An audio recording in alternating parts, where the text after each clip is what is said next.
Students, chapter number 12, light, shadows and reflection. We need light to see the things around us. Source of light. What is the source of light? To see the things that are around us. An object that gives out light is called a source of light, such as torch, bulb. So they are all source of light due to which we can able to see the objects around us. So here are two types of object, luminous object and non-luminous object. Luminous object, an object that gives out its own light, is called a luminous object, such as sun, stars, a burning candle has own light, so they are called as luminous object. Next is non-luminous object, an object that doesn't emit light of its own is called a non-luminous object, such as birds, plants, chairs and tables we see.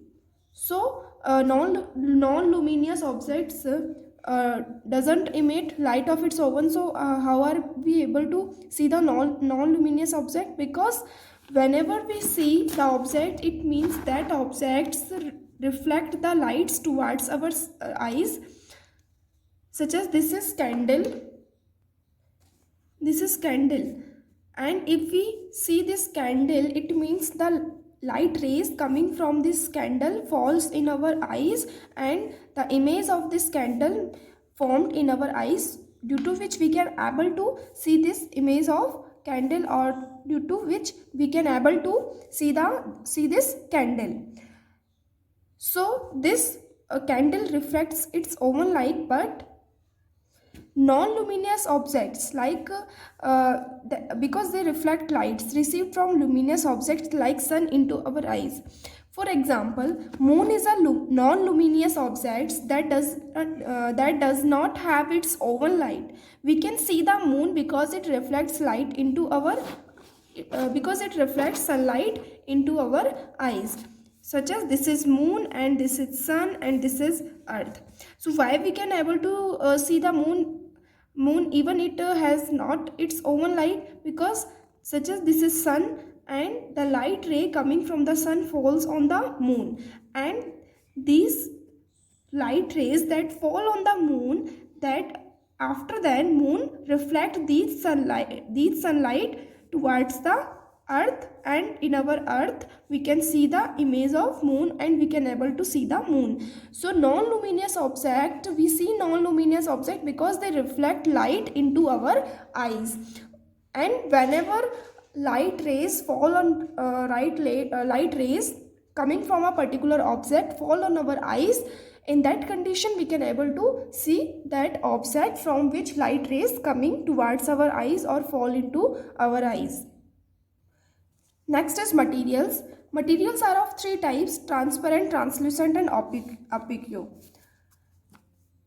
Light rays, this is the light rays and this is transparent objects. All the light passing through these objects, all the light rays that fall on these objects pass through this object. So this type of object is known as transparent object.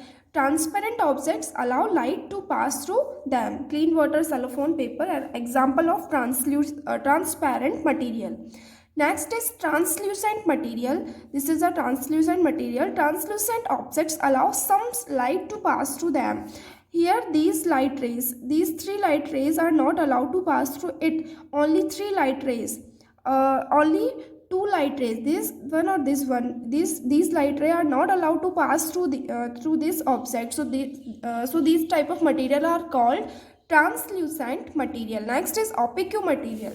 Opaque material means the material that do not allow any light to pass through them, called opaque object. Here four light rays fall on this opaque object, they are not allowed to pass through this, so they are called as opaque material.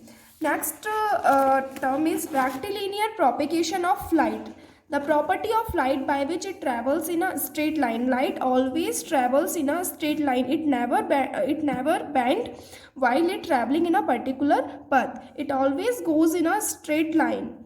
It travel in a straight line. This property of light is called as rectilinear propagation of light. This is the activity of showing rectilinear propagation of light, the property of rectilinear propagation of light. At first condition, this is rubber tube. At previous condition, when it doesn't bend, in that condition, the light rays coming from this candle flame pass through this rubber tube and fall into our eyes, and we can see the image of candle flame, or we can see the candle flame. But in the second condition, if this rubber tube gets bent, in that condition light rays cannot be able to pass through this rubber tube, because light ray always travel in a straight path or a straight line. In that condition, the candle flame are not seen by us. Okay, next is candle flame cannot be seen through bent rubber tube because light travel in a straight line. Next is shadow. It is a phenomena related to rectilinear propagation of light, because we know that light always travel in a straight line. So how can a shadow be formed? Let's see here.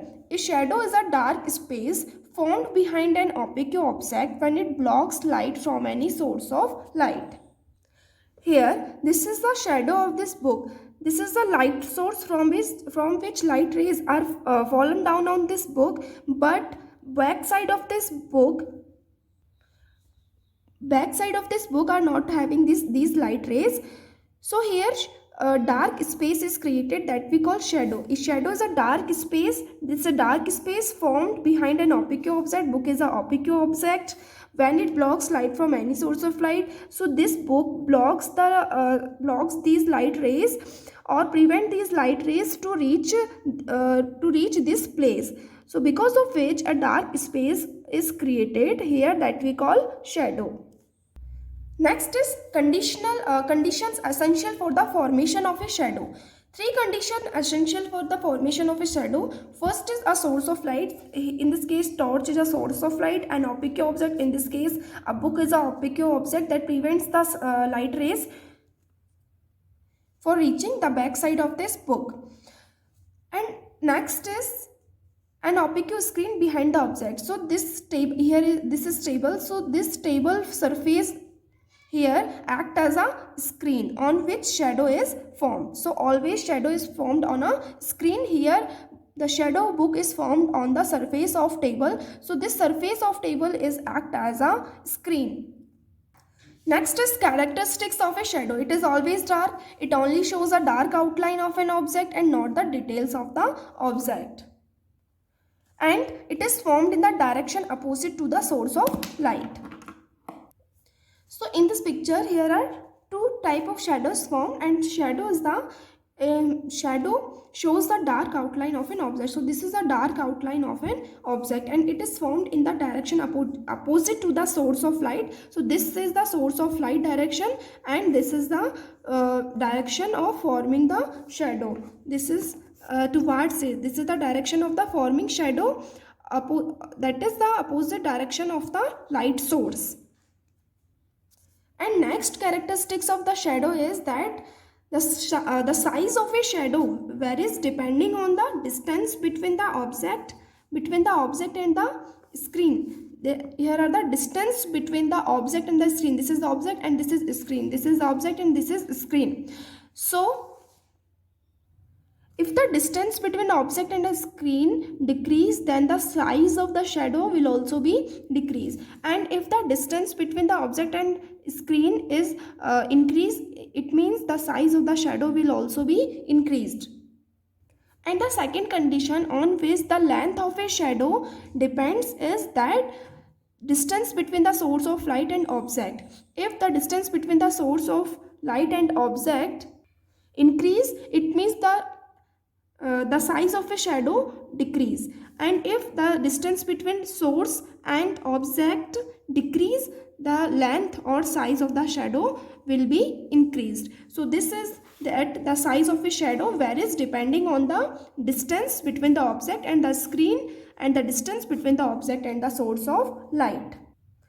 And students, here solar eclipse and lunar eclipse is formed because of the shadow. Eclipse occurs due to the shadow cast by the earth and the moon. Here this is the sun, and light rays coming from the sun and fall on the moon. And So these light rays cannot reach behind the moon. So here is shadow of moon is created that falls on the earth. So this is solar eclipse.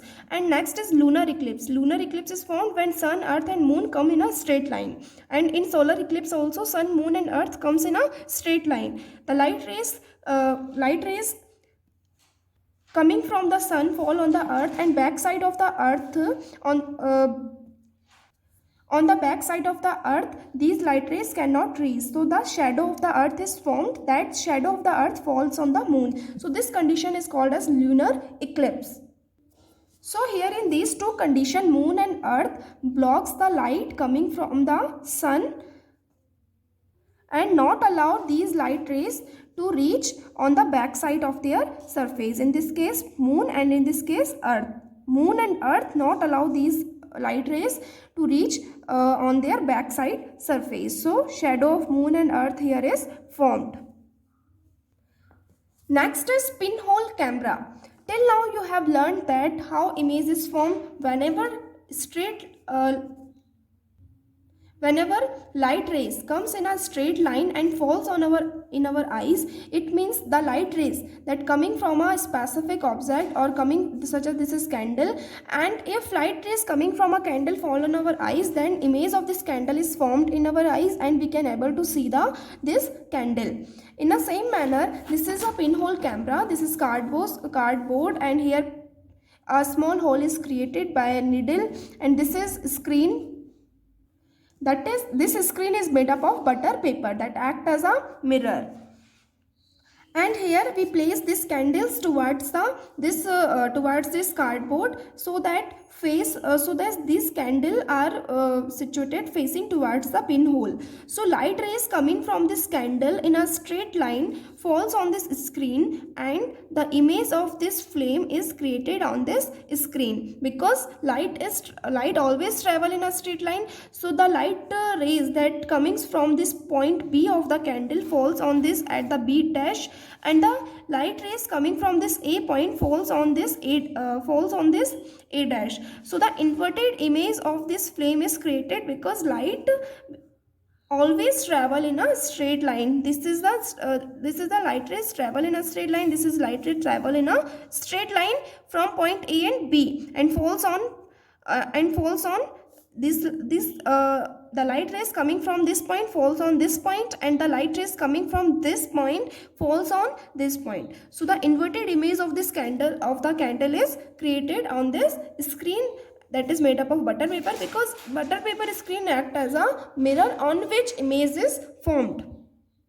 And here uses of pinhole camera are written here. The pinhole camera can be used to see some distant object like tree or building. It is also used to see the vehicles or people moving on the road in bright sunlight. The pinhole camera can also be used to see solar eclipse. Students, next is pinhole camera in nature. Here sunlight passing through the gaps between the leaves of tree forms circular image of the sun on the ground. So you know that for the formation of image on pinhole camera, three condition is required: light source here sunlight, and here image is formed of sun, because sunlight falls or sunlight pass through the gaps present between the leaves and falls on the ground, and here this ground acts as a screen on which image of the sun is formed. So sunlight passing through the gaps between leaves forms circular image of the sun on the ground. Screen here, this is screen that we see in this case.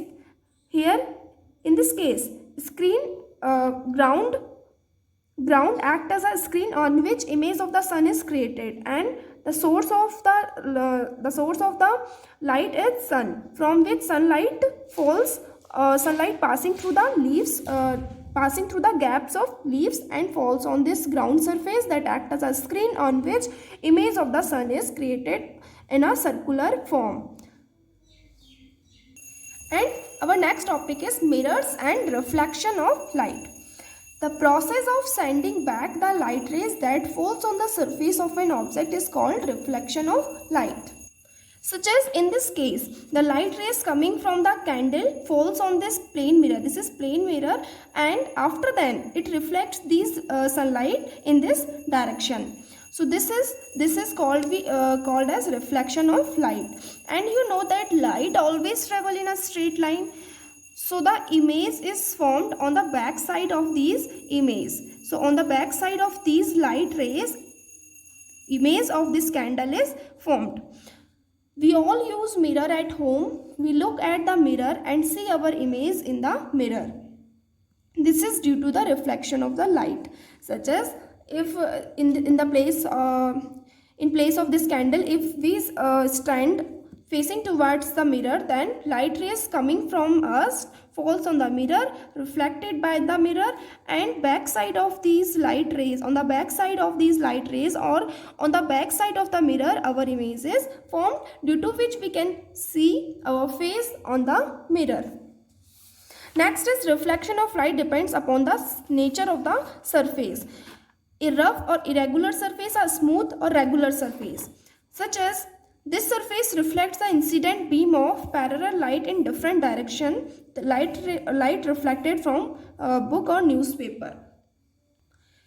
Such as this is the incident beam of parallel light. Incident means the light rays that falls on the mirror surface, that we call incident light rays or incident beam.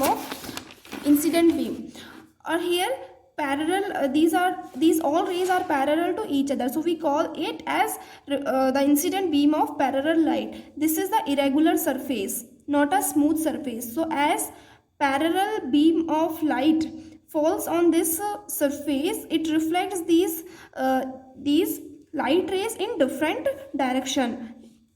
All light rays that are reflected are not having in same direction. It reflects in different direction. Light rays reflected from book or newspaper. Next is a smooth surface or regular surface. It reflects the incident beam of light in one direction. Light reflected from a plane mirror.